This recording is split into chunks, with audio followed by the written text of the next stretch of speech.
before dawn, milk cows, work all day in the fields, milk cows again, eat supper, then go to town and stay past midnight at a meeting of the school board. Yeah, absolutely. I love that. Agriculture is people. Definitely. What do the other 99% do? What options do they have available to them because they don't have to worry about where their food comes from? Low prices squeezed essentially every farmer in America, but you farmers did what you always do. You kept on keeping on and you persevered.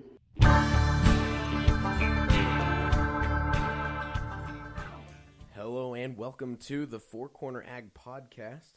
I'm your host, Caleb Wirtz.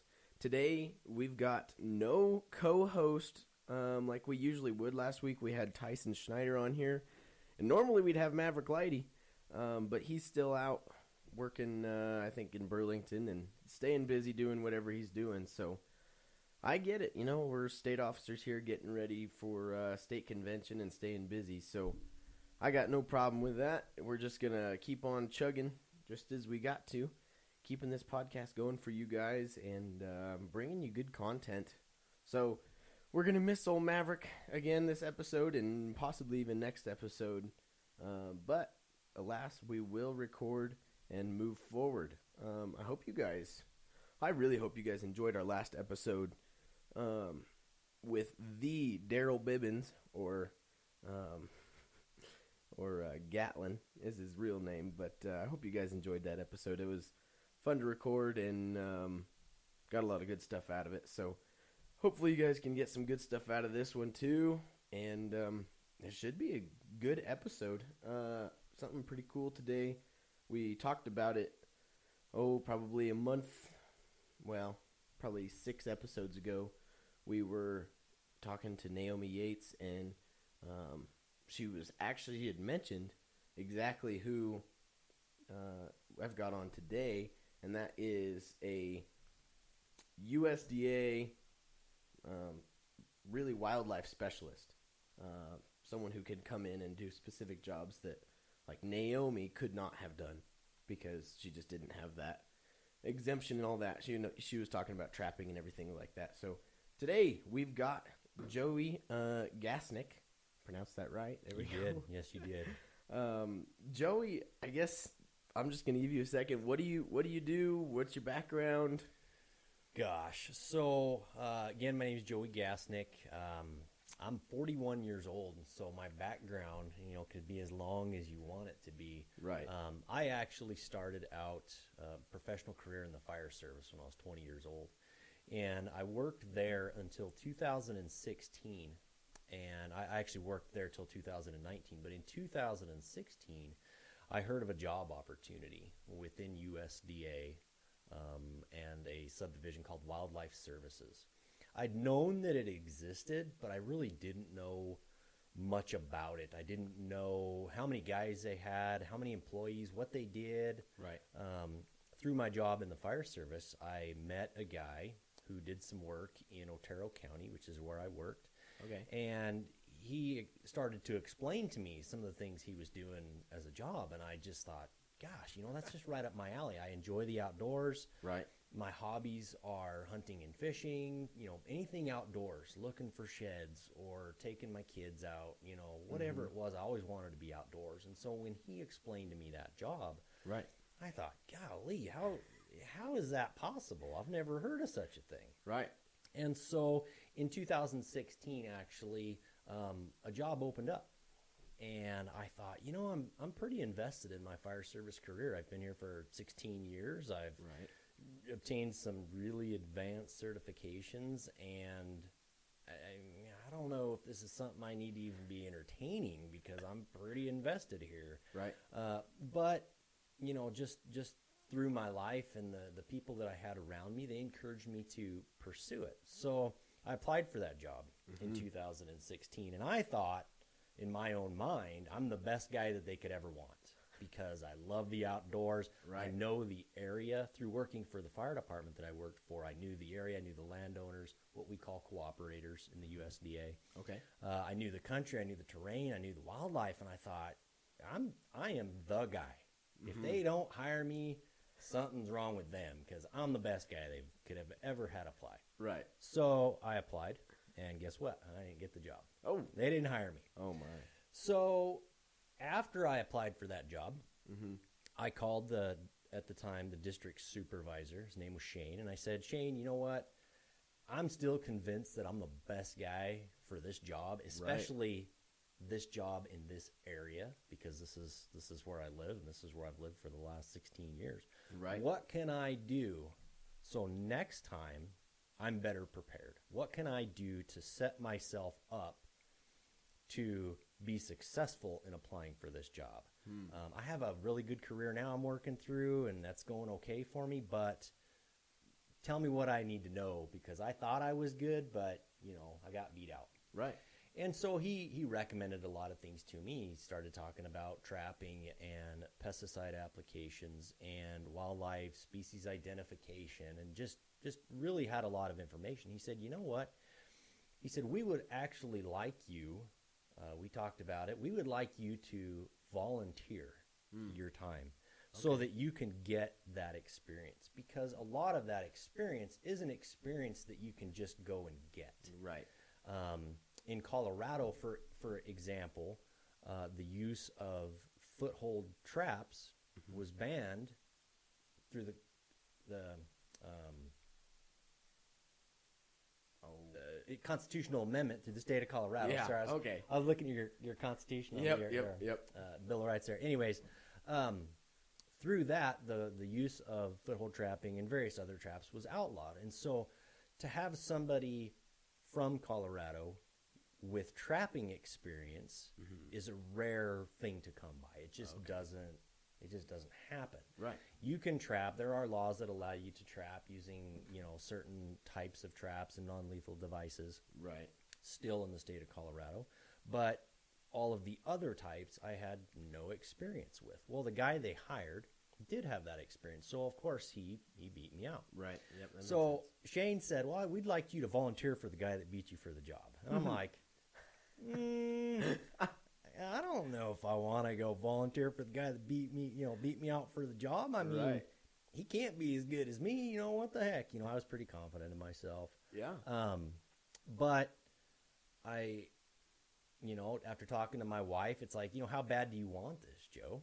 Yep. And very quickly I decided I want this really bad. So yeah, Shane, you know what? I'll volunteer for the guy. Well, at the same time, unbeknownst to me, Shane was having a conversation with the guy that got the job. Yeah. His name was Trek. And he's telling Trek, he's like, hey, yeah, by the way, we want you to take and mentor the guy that applied for the job that you beat. Right. And Trek's like, I don't know if I want to do that either. I mean, this guy tried to get my job. I don't know if we're going to get along. What's it going to be like? Wildlife Services within USDA is a very tight-knit group.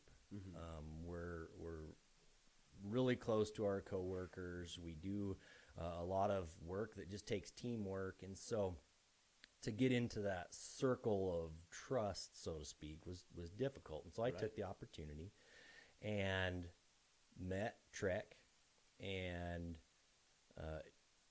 realized pretty quickly that Trek and I got along really, really well. Like best buds. There you go. Loved the guy to this day, still one of my best friends in the world. There you go. That's And so I got to go around with him, and when he had large jobs, when he had projects going on, he would call me and, hey, you want to go out, and I got to do a bunch of, live trapping on beavers. Can you come out and start getting your feet wet? Yeah, absolutely I can. Yep. I was kind of limited because the fire department that I worked for wanted me to stay within 5 miles of the city. Right. The city of La Junta is actually where I worked. Okay. And so Trek covered Otero, Bent, and Crowley counties. Oh. Well, it's a huge area. So there was a lot of stuff that I couldn't go do. Right. He would call and say, hey, we're going to be doing some aerial predator management in Lincoln County. Can you come up and help us for a day? Oh, man, I'd love to, but it's kind of hard. Right. So every chance I got, though, when I had an out-of-district day where I could be away from town, I went with him. And so I started learning foothold trapping and various other techniques in wildlife management that we use. And I started I don't want to say start building my resume, but I started building my resume. I started getting that experience. Yep. And then it was like, yes, I am committed. This is the job I want. I can't believe it's real. I drank the Kool-Aid, so to speak. And once you drink the Kool-Aid, Right. there's no going back. So absolutely. once I drank the Kool-Aid, I was committed. Yeah. One thing that we do within Wildlife Services is we apply restricted use pesticides. That's actually how you and I met. And I was doing some work for your brother. He had some prairie dogs in an alfalfa field, and they were causing some damage. Right. And we applied some restricted use pesticide to help out your brother. And so one thing I did to kind of give myself a leg up over the competition, because Trek was not from Colorado. And it was basically well known that eventually he wants to go back to where he's from, which was northern Utah. Oh, wow. And so in my head, I'm thinking, I've got to get all the experience I can. I've got to get all the certifications that I can. I've got to do everything I can. Right. So that when I turn in another application to Shane, Yep. he's going to look at it and say, nobody can beat this guy. You know, my wife and I talked, and I told her, I said, I want to make it as hard as possible for them not to hire me. There you go. I'm going to do everything I can. So I got my restricted use pesticide applicator's license, qualified supervisor in outdoor vertebrate, because very few people had that. So you don't have trapping. You know, a lot of people don't have trapping experience. A lot of people don't have their pesticide applicator's license. I got all that so that when it was time, I was ready. There you go. Yeah. So fast forward to early 2019. Trek had been in Lahana, or you know, in those three counties for about 3 years. Trek got a job as basically a wolf trapper in southern Idaho, which is way closer to home for him. Yep. And he was gone. He took the job and he was gone. Yeah. And the need for the work to continue in this area continued. I mean, there was still work that needed to be done. And so up at the district office, they decided in the meantime, until they could get a full-time position hired, they would open up an intermittent position, which is basically a part-time job. Right. Well, I still have a very full-time career in the fire service. Right. But when that opportunity came up, I said, you know, I drank the Kool-Aid. I better take this part-time job too. So I applied for it, and I was fortunate enough to get it. Right. That was May 2019. September 2019, the full-time position was announced. I applied for it. Yep. And I got it. There you go. And I walked away from a near 20-year career in the fire service. Right. And I haven't looked back a second. I was happy in my career in the fire service. It was good guys, good work. You know, we're helping our fellow man. We're doing things that matter in the world. Yep. But gosh, there's just no amount of money in the world that could get me to go back. Right. I've seen the other side, so to speak, and it's good. Yeah. So that's how I got into wildlife services. It was a journey, and it just, you know, God's got a way of putting you where he wants you, when he wants you there. Right. And I thought he wanted me there in 2016. But no, he wanted me to meet Trek and become friends with him and learn all the things that I still had to learn in the fire service and help them. And then when the moment was right, it was just like, boom, boom, it's here. And man, I haven't looked back since. I don't even consider it work. Yeah. I don't feel like I work at all. Well, isn't that like there's an old saying that if you love what you do, you don't work a day in your life. And let me tell you, money isn't rich. Yeah. Money is not rich. And when you have a job, a career that you enjoy as much as I do, it just, I mean, I can breathe. The sky is bluer, literally, because of how happy I am in this. And, you know, I mean, I'm not just happy because I get to do what I like. I'm still helping people, just in a different way. Yeah. I'm there for my family. At the time when I left the fire department, my daughter was 9 and her son was 5. Okay. So, you know, 9 is halfway to 18. Once they hit 18, they're going to college and they're leaving the house, and it's like, am I going to work the rest of my life and miss her entire childhood?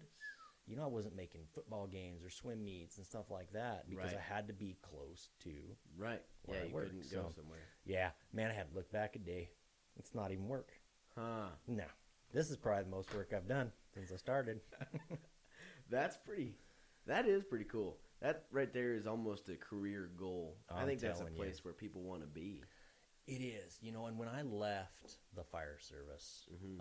because it was very all encompassing. When I was in the fire service, that was my everything. Right. I lived and slept and breathed fire and EMS. Mm-hmm.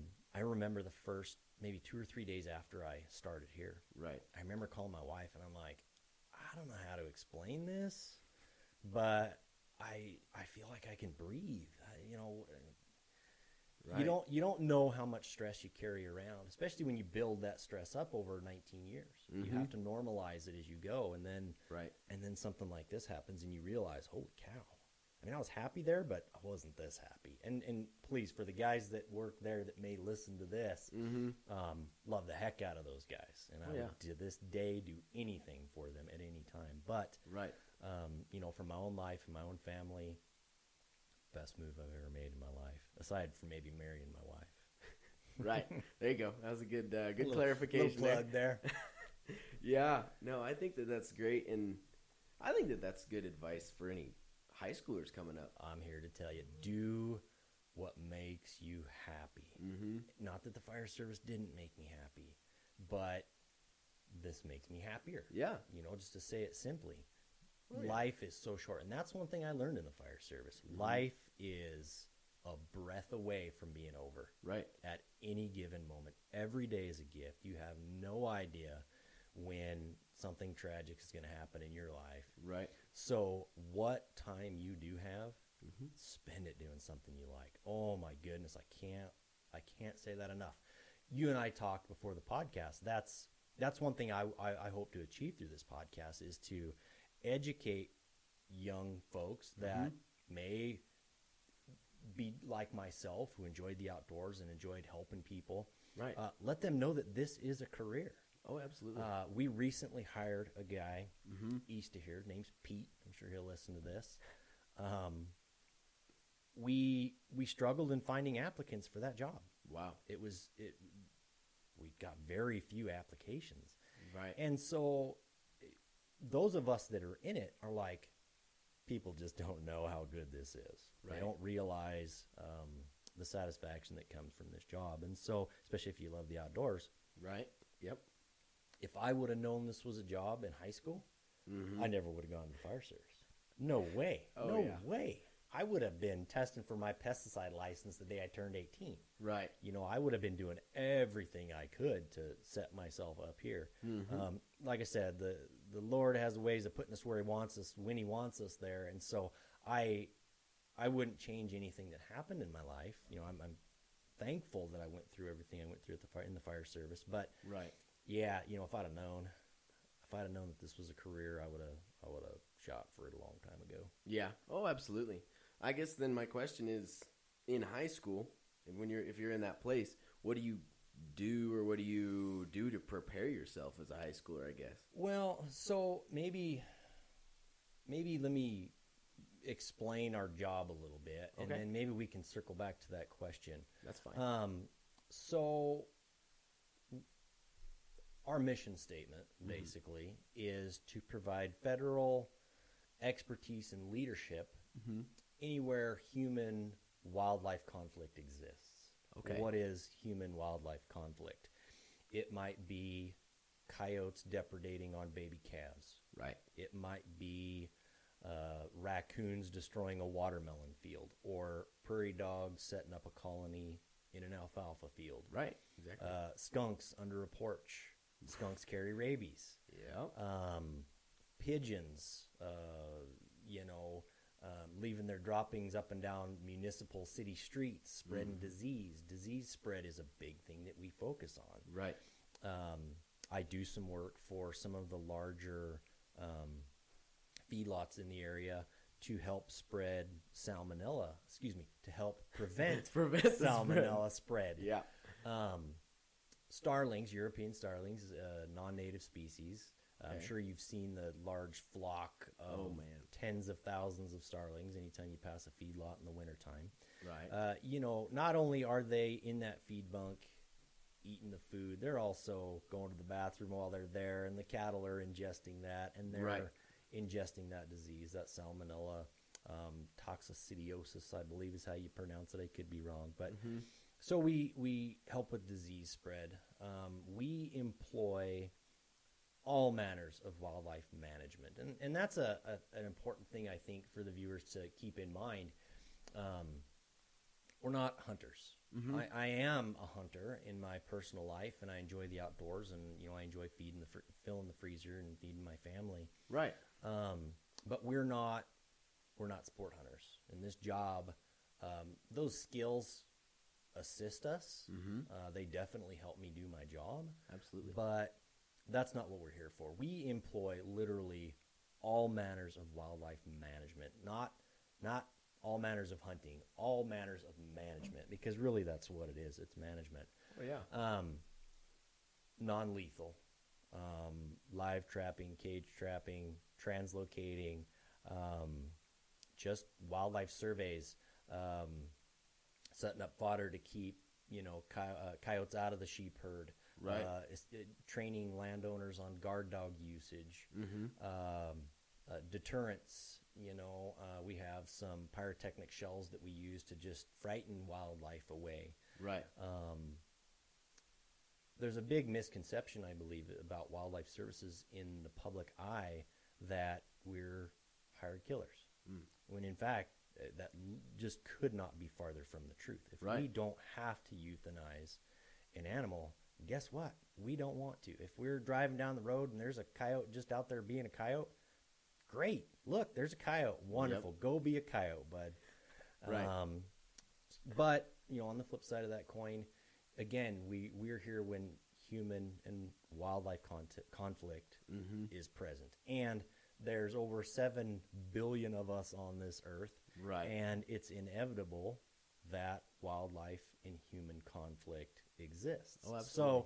So, especially out in our area, you know, southeastern Colorado, agriculture is the backbone of everything. The economy, the community.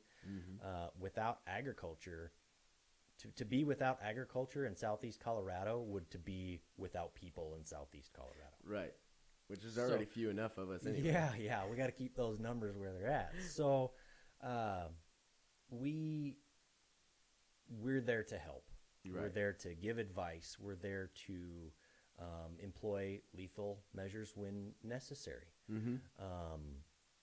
So, yeah, we do just about everything when it comes to wildlife-human conflict. Right.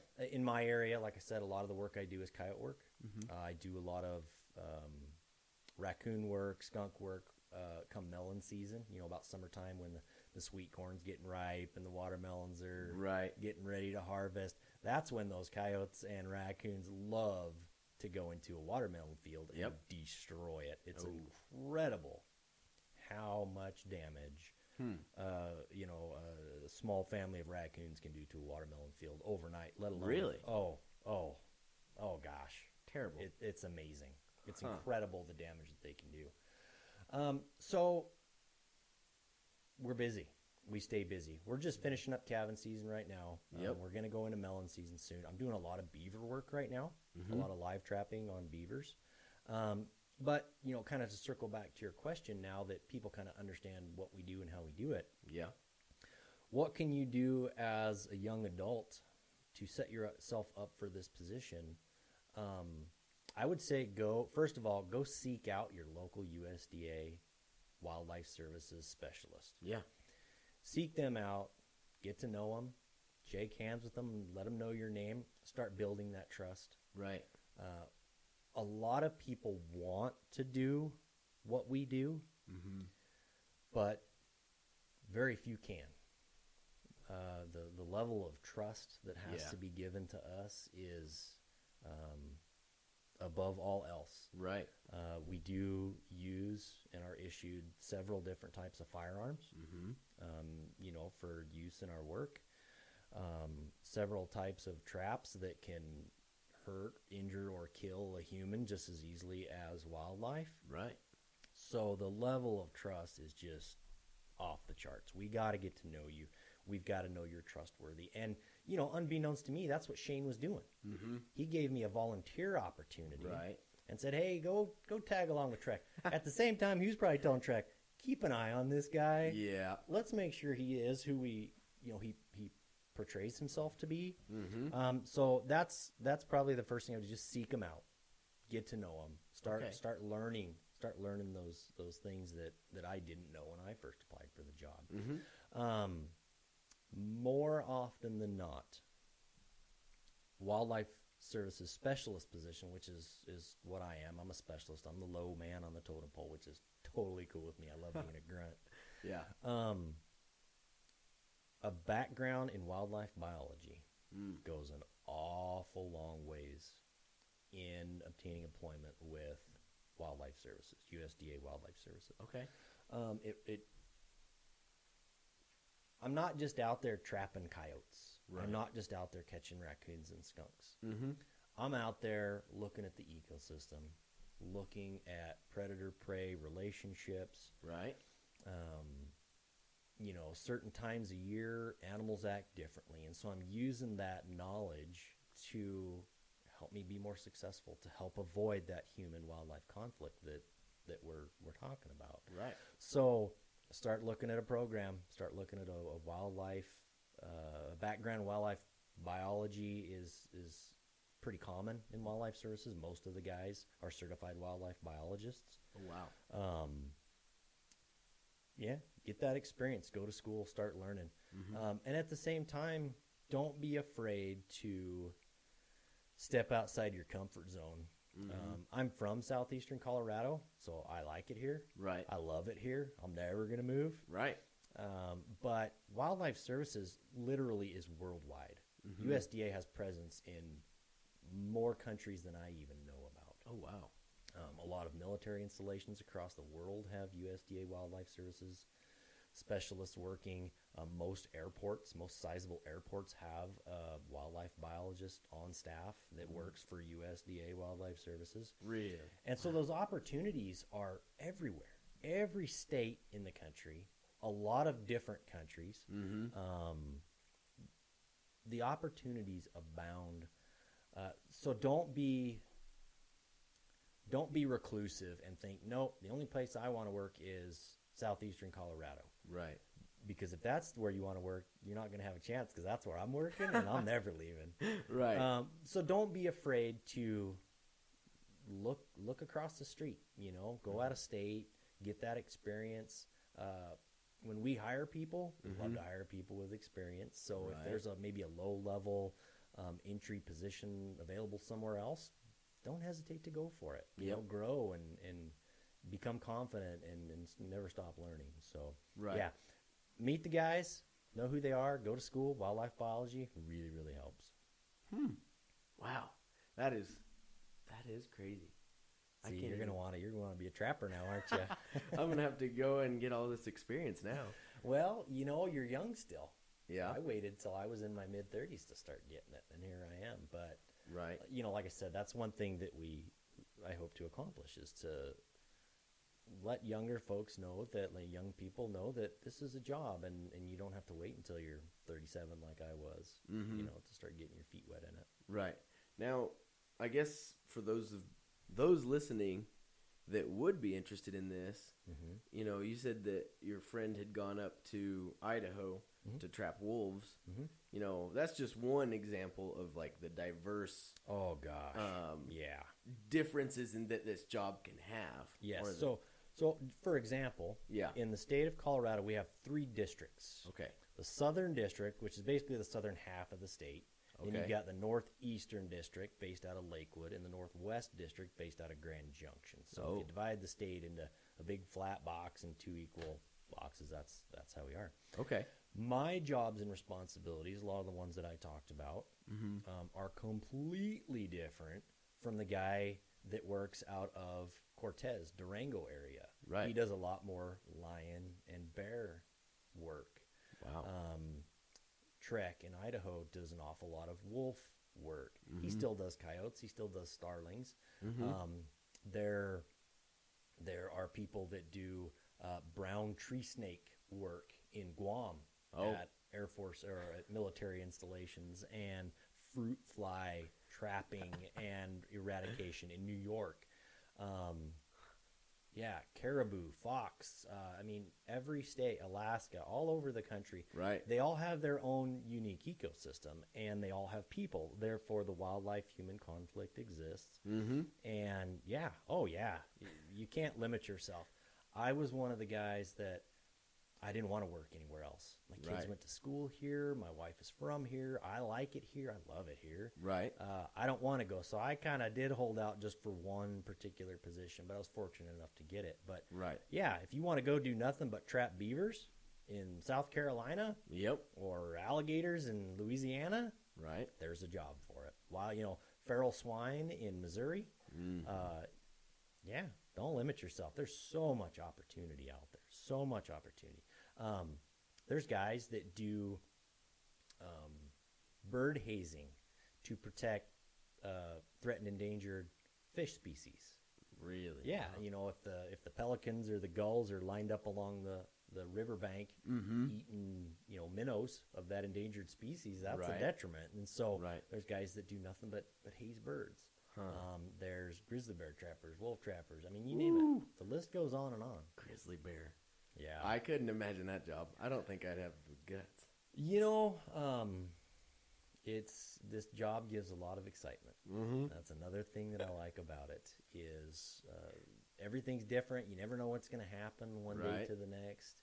And so, all the opportunities, the excitement, and then also the feeling that you're helping other people. Not only do we work for humans, we don't just do work for humans. We also are a very integral part in assisting with the preservation of threatened and endangered species.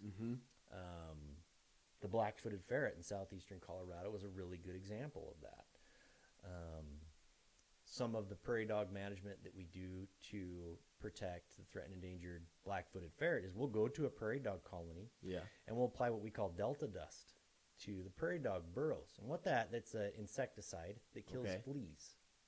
So, as I'm sure you know, the plague is a known killer of prairie dogs. Right. Yep.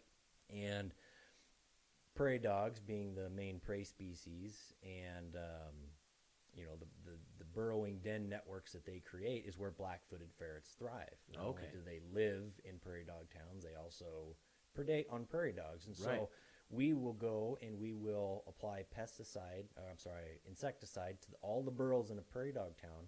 So when the prairie dog comes out of the hole, he'll rub up against the insecticide we've put down there, and that'll get on his fur and kill the fleas. So that the plague doesn't kill the prairie dog. So that the black-footed ferret can come in and survive and start to grow. Right. We have 2 threatened endangered species here in our neck of the woods. Really? In addition to the black-footed ferret, the piping plover and the black rail. They're both nesting shorebirds. And they're highly endangered. And southeastern Colorado is a place that they call home. And so we do nesting shorebird work where we might go in and remove predators so that those threatened endangered species can start to come back. So it's not just human wildlife conflict, it's also wildlife conflict. But there is a balance. And again, that misconception that all we do is go in and we just shoot stuff, that's just couldn't be farther from the truth. I would argue that we don't live to kill, we live to save. Conservationists. Absolutely. So I could sit here and tell you how cool my job is all day long, but I enjoy it. That's cool. Don't they do the what did you say, piping plover? Don't they do some of those down here at John Martin? Yes. That's only a couple miles from where we're recording Only here. a few miles from where we're sitting. Yep. Yes, absolutely. This Arkansas River corridor has a lot of marshland ecosystem along its banks, and that's where they find shelter and home. And so we want to protect that.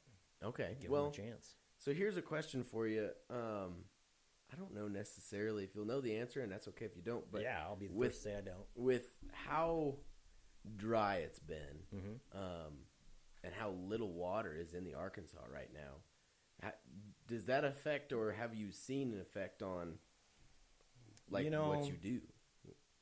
So, yes, I have seen an effect. With relation to nesting shorebirds, I really haven't, because I just haven't. Right. Not that there isn't. I'm just not up on that one. Right. But I can tell you, I just had a conversation just yesterday, and I've had this conversation a dozen times in the last 2 months. Okay. We're just getting through calving season. Yep. Where 95% of our cattle producers in this part of the state are done calving. And we saw a very large increase in the coyote population this year. I mean, just literally, oh my gosh. Yeah. We're having some major issues this year. Coyote depredation on livestock was off the charts this year. Wow. And it was that way last year, too. It was that way last fall. We don't have very many fall calvers. We've got more spring calvers. But the fall cattle producers were just inundated. And so this conversation started last fall when I had cooperators saying, what is going on? Right. Why are we... What's with the influx? Why are there so many? Why are we having such an issue now when maybe 3 years ago we didn't? What the heck's going on? Right. Looking back through our data and just trying to educate myself when somebody asks me that question, what am I going to tell them? I want to know what I'm talking about. Right. In early summer, in midsummer of 2020, we're pretty much in a drought year every year, right? Yeah.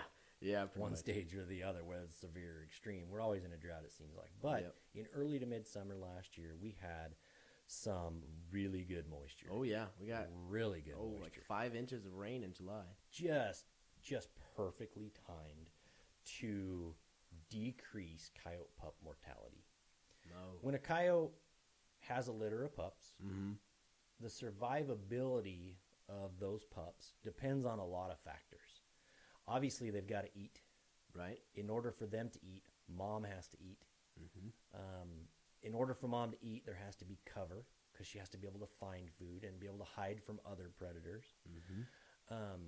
Those rains, the kind of monsoon weather pattern that we had early last summer, really increased the cover, the ground cover, plus the food source, the food availability for those coyotes. Right. And so they were just timed perfect, whereas if it would have been a super droughty year during that period of time when those pups were just coming out of the den, they were just starting to learn how to live, and in a real droughty year, they wouldn't have survived because just of the environmental conditions of a drought. It's too dry. Yeah. We had moisture, we had cover, which means we had more bugs, more rabbits, more weeds, more everything, which just timed it perfectly, and coyote pup mortality was way down.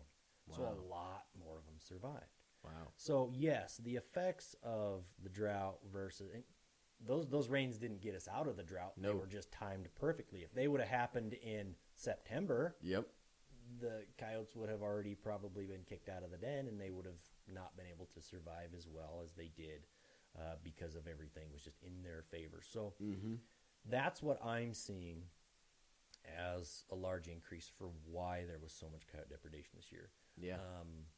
And don't get me wrong, not every one of those coyotes that survived, one of those pups that survived, became a calf killer or a sheep killer. That's just, we'd be fooling ourselves if we believed that. Right. But with an increase in number comes an increase in wildlife-human conflict. And, sometimes those coyotes, maybe they're having a hard time finding a meal, and a nice new baby calf's pretty easy to catch, you know? Yeah. And you can't blame them. They're just doing what to do. But, wildlife-human conflict is why we're there. So, I think that's how the drought affects us around here. Yeah, that's crazy. I noticed this year, we go out almost every night that you can hear just coyotes out squalling and just talking to each other. Yeah, it really is, and especially now. So the pups are in the den right now. Okay. And they were just born within the last 2 to 3 weeks. Some of them may still be born in the next week or two. Oh, okay. So you're about to start hearing a lot more, because within a few weeks, those pups will become vocal. You know, coyotes are social animals, and so you'll start hearing more. They'll start yipping, and Right. it's just the way of life. That's just the way it goes. And like I said, if they're just out there being coyotes, gosh, I love it. Yeah. Let them do it. We all do. But humans are here, and we're not going anywhere. So when that conflict arises, that's when they call me. That is crazy. So I guess what you say whenever that conflict arises, they call you. What does that look like? Do you have a farmer that has to call you or calls like a local? So oftentimes what happens is my program is what we call it. My job. Right. We look at it as a program. My program's been established in the Arkansas Valley for many, many years. Okay. So a lot of people know that there is a specialist in the field for Otero, Benton, Crowley counties. Yeah. The guy before me was Trek. The guy before him was Kyle. The guy before him was Russell. Okay. I still get phone calls. Russell, is that you? Russell hasn't been here for 10 years. Right. But that farmer rancher worked with Russell once. Now he's having an issue again. The phone number hasn't changed. Right. So people know. Oftentimes what happens as well is Colorado Parks and Wildlife, everybody knows that they're game wardens, that they deal with wildlife. Right. Everybody knows that. And so a lot of times the game warden will call me and say, hey, Joe, I just got a call from so-and-so in Sugar City. Right. And they've got a raccoon in their attic. Or a coyote has, killed a calf last night. Yep. And so he'll give them my number. And then they'll call me and say, gosh, I've never had coyote problems before. I've never had a skunk in my garage, but I've got one in there now. Can you help me? And I don't want to say we work 24 hours a day, but we're available 24 hours a day. Right. When something comes up, it doesn't matter if it's a Saturday evening, if it's an emergency, and maybe human health and safety is at risk. Right. We'll go. We'll take care of it.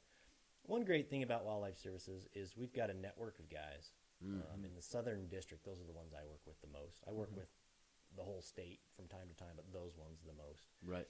Everybody's got their own expertise in their own little world that they work in. So if we're having an issue that's not common, I might call one of the guys and say, hey, I'm having this problem with, this red-tailed hawk. Can you help me figure that out? Can you help me get that red-tailed hawk, figured out? He's nesting on the runway. So we can call all those guys and, get that help from those other people. So Right. You're having some trouble with your microphone. Let me fix it for you. there you go. We just gotta go here. It's hard to do one-handed while holding the mic. Yeah, it is. I think I'm in the right direction. Yeah, I think you are. I started to see it go like that when we were talking. Yeah, you're going right now. Sorry, man. It's a beautiful thing. No, it's not your fault. I've not done an in-person podcast before yet, so Oh, really? this is pretty awesome for Well, me. it makes me better. It's my first podcast ever, so. There you go. Yeah, no, usually it's just a Zoom call and people are just hanging out or whatever, and Yeah. I like this better already. One more. I want to take. We should be good. So. I'm sorry. There we go. Technical difficulties. All right, we're back in the game. I don't know where I was at, but Yeah. No, that's good. I know that I had bought a scope. I don't know. Maybe I'm being self-incriminating here, but I bought a infrared scope specifically for sitting and camping out on our new calves at night because I was worried about coyotes this year. oh, you bet, man. It's And, a very legitimate concern. Yeah, and there was a couple pot shots that I took, but I never actually got one. I will never claim to be a very good shot. Well, one benefit of our position is we have a lot of tools in our tool bag. Right. We've got a lot of equipment that makes our job easier, that allows us to get in and out, quietly, and get the job done and move on. So, Right. yeah, there's a lot of equipment out there that really helps us do our job, for sure. That's cool. Well, man, I guess I'll kind of taper off here.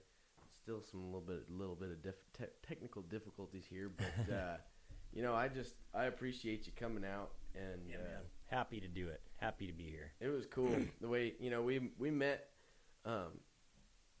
You mentioned it, but we met a while back whenever we were poisoning prairie dogs out on my brother's hayfield, and boy, that conversation and then this one, that's just cool. I just want all of the members to know that. Yeah. Well, and to those people that might be listening to this that think this is something that they'd be interested in, don't hesitate to look us up. Right. Don't hesitate to look Wildlife Services up, and start learning. Knowledge is power. Educate yourself. Right. And like I said, life's too short to not be happy. If there's something you think you want to do, shoot for it. Yeah. Shoot for it. My daughter's 12, and that's all she wants to do. That's all she talks about is being Right. a wildlife biologist. Can't wait to do it. Yep. So, that may change because she's only 12, but yeah, start early. Figure out what you like to do and just go for it. Yeah, we'll have to make sure she gets into FFA whenever she gets into high school. We were just talking because Swink School just started an FFA Yep. chapter or whatever you call it. Yep, they did. And she will be in 7th grade next year. There you go. So Yeah, that's interesting. I just got an email from the new Swink advisor, yeah, like this morning or yesterday, and so yeah, that's Small exciting. world. Small world. We'll she'll have to get in there and get some FFA going because it's just a lot of fun and it's You bet. good stuff, good leadership. Yeah. It can really. I think it has the opportunity to develop members for a job exactly like yours. It's a job of Absolutely. service. Absolutely. Being out there for the It's- people. It's all about agriculture. Oh, yeah. Like I said, the agriculture is the backbone of our community. That's why I'm here. Yeah, I think there's an old saying that there's no better conservationist than a hunter, and you're just the ultimately right. educated hunter. Well, fortunate. I don't know if I'd go that far, but yeah, we're very fortunate to have some really smart people and really good places that help us do our job better, and ultimately just help everybody, not just people, but wildlife as well. Right. Yeah. Well, that's just so cool. For those of you listening, if you guys are interested and want to learn more or anything, feel free to reach out to me and I can put you in contact, anything like that, or just go on Google. And we've got a Colorado State Yeah. Wildlife Services webpage. You can see all of the state office phone numbers. If somebody calls you, feel free to give them my work cell phone. No problem with that at all. Okay. If I don't know the answer, we'll find somebody who does, and Right. we'll Yeah. hopefully encourage some people. Absolutely. I think that's it's one of the biggest things, and one of the ultimate goals of this podcast is to just encourage members to get out there and develop a career, figure out what they love. If you love wildlife, maybe this is for you, maybe it's not, I don't know. But Yeah. go out there and find out. Yeah, and don't you know what? One last thing for me, I guess. Yeah. Good attitude. A good attitude just is the difference maker. Yeah. It really, really is. A good attitude, work ethic, and conviction. Conviction is knowing that, you're going to have a bad day. Yeah. You're going to have to do a job you don't want to do. Right. But knowing that after you do that job or after you have that bad experience, Right. you're going to be better off for it. Not just as a wildlife specialist, but as a human being. Right. Good attitude, work ethic, and conviction are just they make it. Whatever your path is, maybe you never want to think about wildlife services again. If you remember those three things, you'll get there. And your podcast is a great avenue for people to hear that. I appreciate that. I do. That's one thing we're shooting for. That's Heck for yeah, sure. man. Well, you're doing a good job. I appreciate that. Well, let's kind of close this out here. Members, I hope you guys are keeping up with all of our social media and everything. This will be posted. You guys should find out our theme for this year's state convention today. If you're listening on the day that this comes out, that'll be next. Well, it should be the 30th or the 1st. Yeah, the 30th. if you're listening to this on the 30th, hopefully you guys like our theme. I can't say it now because I'm recording before. Well, actually, no. You should know the theme. If I'm putting this out on the 30th, heck yeah. Okay. So, for those of you who are listening, I hope you enjoy our theme, Forge, this year. We are forging ahead. State convention should be pretty awesome. Just, you know what? I hope that you guys can get some good motivation from that. You know, forging is something that really it takes work, you know, forging metal and doing that kind of thing is hard, and it takes dedication. But as you forge on, as you build something with whatever this year has been, hopefully you guys can really do that, push ahead. I really hope you guys like that theme, because that's what we're going with. And if you don't like it, I guess we messed up. But just keep up with our social medias and stay involved. And we will talk to you guys in the next